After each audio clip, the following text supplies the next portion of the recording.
Placement is based on a blend of contextualized and experiential learning. So we want students to be able to learn from real life contexts. As they get out into the real world, it becomes complexified. We can't teach them everything they're going to face out in the field. We want to try and produce reflective pastors. Sometimes you might get placed in a very traditional church, but you've come from a very comparatively relaxed church. And you have some very interesting discussions with students where they've come from those two backgrounds, but then they get put into that different context that challenges their upbringing and their church culture.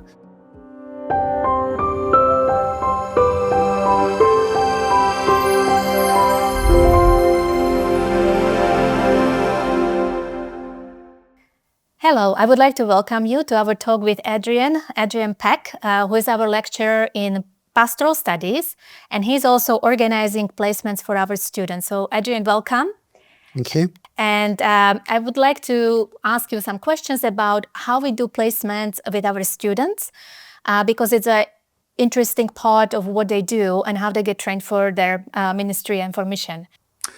Okay, well, placement is based on a blend of contextualized and experiential learning.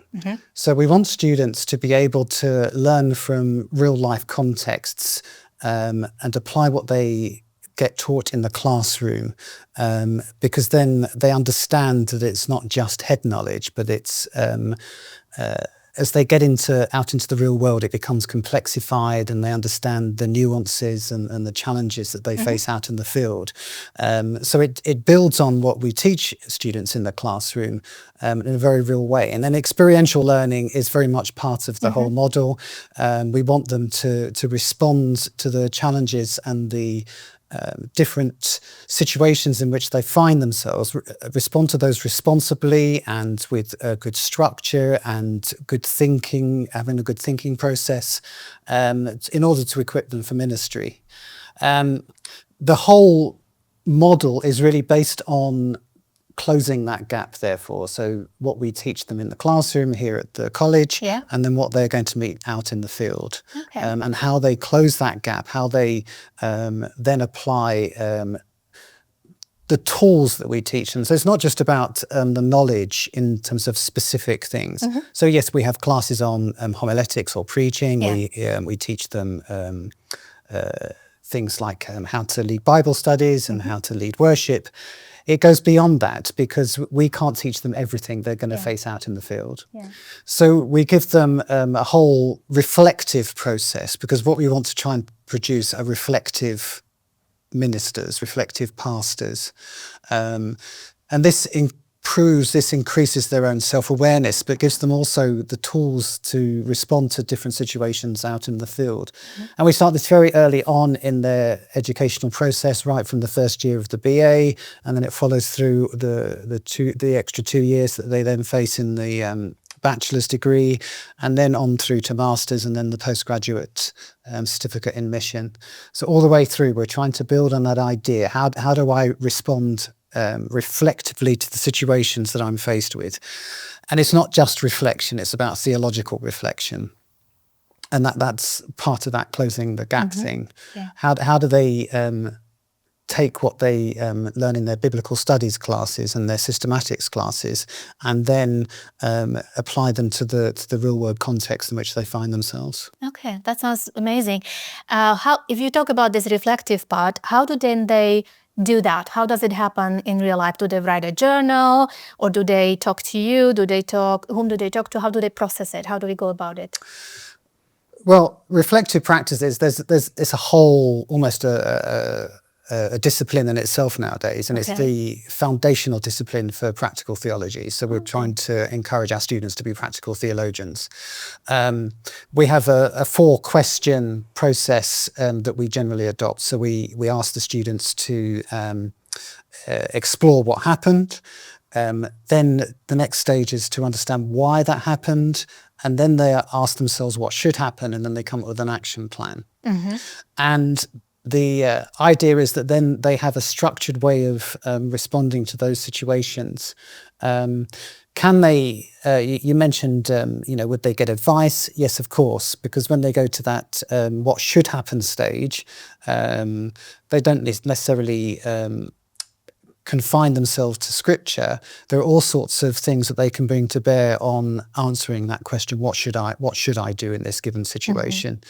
I was talking to students this afternoon. One of the difficulties that sometimes people face is not being very good at small talk. Okay. So how might they respond to improve their small talk? Because we need to relate to people in the congregation. Right. And if you're terrible at small talk and you're just both stood there in silence, awkwardly staring at each other, that's not going to get you very far. Yeah. So there's all sorts of things that you can do to help improve and to draw out your weaknesses and build on your strengths and upskill and all that sort of thing. Mm-hmm. Now, I will go a little bit into that space of the theory and practice as you are talking about closing the gap. And maybe often we think about it from the perspective of bringing the theory into the practice. Are we good also in doing it the other way around? Do sometimes students come and say, hey, actually, I learned something in practice that maybe we didn't discuss in a class and might be not necessarily bad, like they bring some inputs back to the classroom that actually are informing the theory or what is being taught. Does that happen sometimes as well with their feedbacks?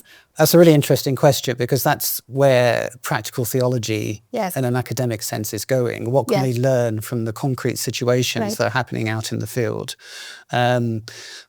Because I'm trying to come up with an example.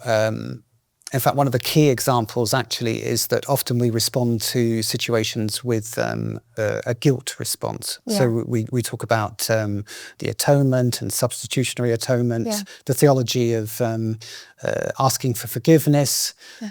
But if you go out into the field, people are not just experiencing guilt, they're also experiencing shame. And you can't respond to the two the same. So there's a whole body of literature out there actually that says we need to have a response that enables people to overcome their shame, not just overcome their guilt. And that came out of practice. That came out of those concrete situations. Okay. Yeah. Now with our students particularly, are there certain things that, if you would look at it, I don't know, in terms of patterns or maybe experience that you would like to share, that you felt like it was helpful, like they did the steps they were supposed to, they had the reflective exercise sort of, and they brought something interesting to discuss, and you were able to help the situation, sort of just a model. If you can maybe tell us, like, how does that work, and maybe use one example from what happened with any of the students. A familiar one is because students get introduced to the congregation as a student pastor. Oh, okay. The congregations tend to start to treat them like a pastor, especially because they're here and they're getting a theological education. Okay. So sometimes when they're in Sabbath school, they'll the discussion will continue, and then they don't particularly have an answer or how to respond to the text that's being studied in the class. They'll turn to the student. Oh, you're at Newbold. What's the answer to this particular, biblical studies question? And we actually go through that as an example with students, because I know it's a fairly familiar scenario. But I explain to them, not every person knows everything about every text, not even the biblical studies lecturers here. And so you need to know how to respond in that situation. And even having the courage to say, I don't know, with all the peer pressure that appears there. And the expectations that come from the congregants. Oh, you're a student at Newbold, surely you know the answer to this. They're just learning how to deal with that is a good example, I think, of where it can be put into practice. Interesting. Yeah, so that in some way they can grow quite fast or better in that sense, because they are already being handled as a persona of a pastor, and they need to be able to learn, respond that way, before they even finish the studies. Yeah, so the placement process, it starts very gently. And so we want the students to experience life as a congregant, because obviously they're going to minister to members of the congregation. But as they go through the process of placement, they start to experience more of that differentiation that comes with being a pastor.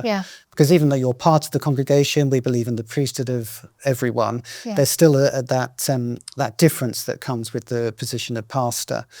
And because they get introduced as a student pastor, they experience some of that. All right. Very good. Maybe I will switch a little bit the topic and go into the logistics of it. How do you find pastors? I mean, it's an amazing thing when we think about it that, yes, we want to train students, but on the other side, there needs to be someone who is willing to accept them and, do this probably, as just part of their loading or maybe extra loading because they're helping Newbold in some way. So it's a lot on this institutional partnership and collaboration that this whole exercise essentially stands on. So how do you or maybe Newbold, how do you find that network of people who are willing to help and support our students on this journey? The pastors that help supervise our students are absolutely vital to the whole process. Yes. And the students' placement can be a success or a failure, sometimes just purely down to the way that they're supervised. We regard the pastors as our field faculty. Oh, okay.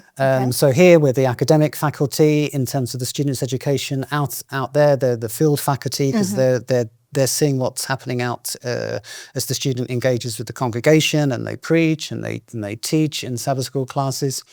The way we source the supervisors, the pastoral supervisors, I work closely with the ministerial directors, or if depending on the where the student's located, with the presidents for the various missions. Yeah. So we do it in consultation with the fields. Okay. Because they know the congregations, they know the pastor, and whether they have the strengths and weaknesses, what their strengths and weaknesses are in terms of supervising interns and students. So yeah, it's a collaborative process all the way around. It's collaborative in terms of the students' education, and it's also collaborating with the institutions. With the institution. So that's really nice. Now, do you have mostly the supervisors in the BUC setting, the British Union Conference, or do we go also internationally within the TED division or kind of other spaces? How does that function?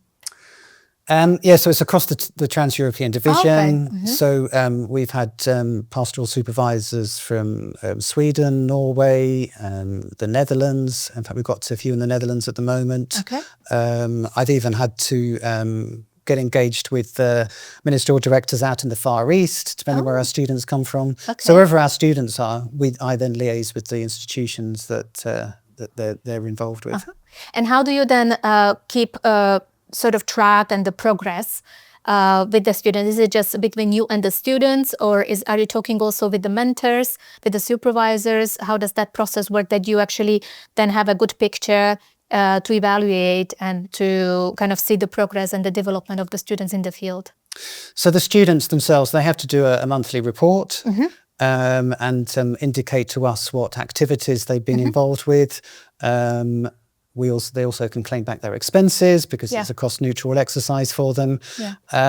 We also ask the supervisors to give an end-of-semester evaluation of the student. Okay. And that all forms a package that helps bring accountability to what the student is doing during placement. Okay, very good. Can you tell us maybe something about the frequency? How often do they engage in doing the placement? And is it just one or several? Because I can assume that we have many cultures within our church, and so I would assume that maybe having exposure to different kind of settings might be a valuable skill by the time they leave Newbold. Do we take that into account, or how is this part taken care of? Yes, we try and take that into account. Again, as I said, the placements are done collaboratively with the ministerial associations, but where we can, I try and place the students where, I always say to the students, we want to place you where you're uncomfortable, but not so uncomfortable it becomes traumatic for them. Yeah. So if they've come from a small congregation, I might put them in a larger congregation and vice versa. And they can go into all sorts of contexts. So I put students in single ethnic churches and multi-ethnic churches.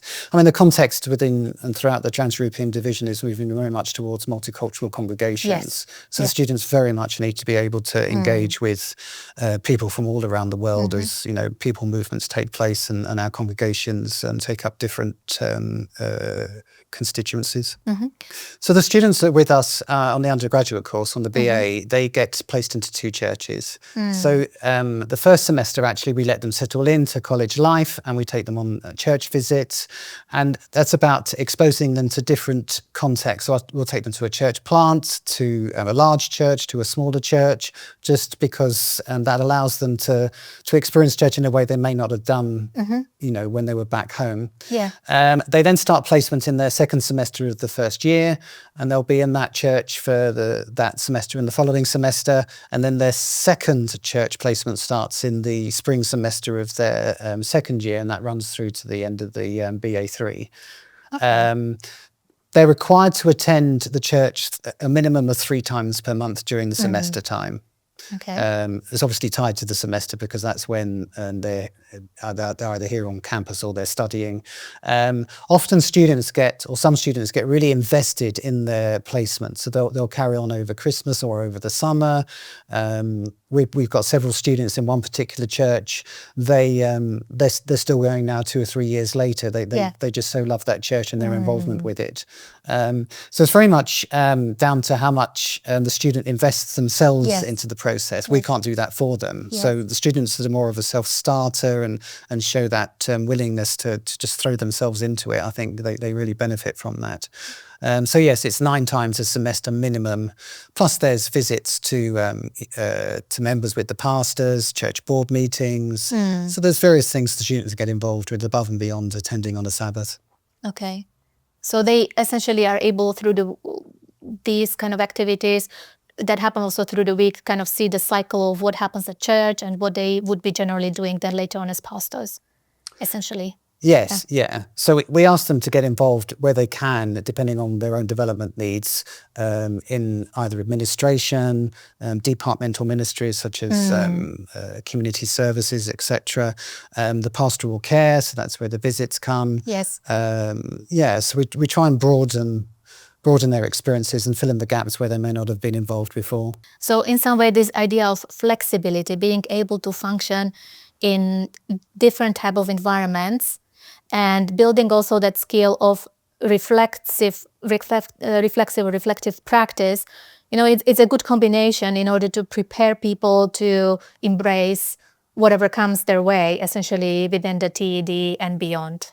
Am I getting it right about kind of For sure. So sometimes you might get placed in a very traditional church, but you've come from a very comparatively relaxed church. Yes. So where in one people don't dress up, in the other they dress up.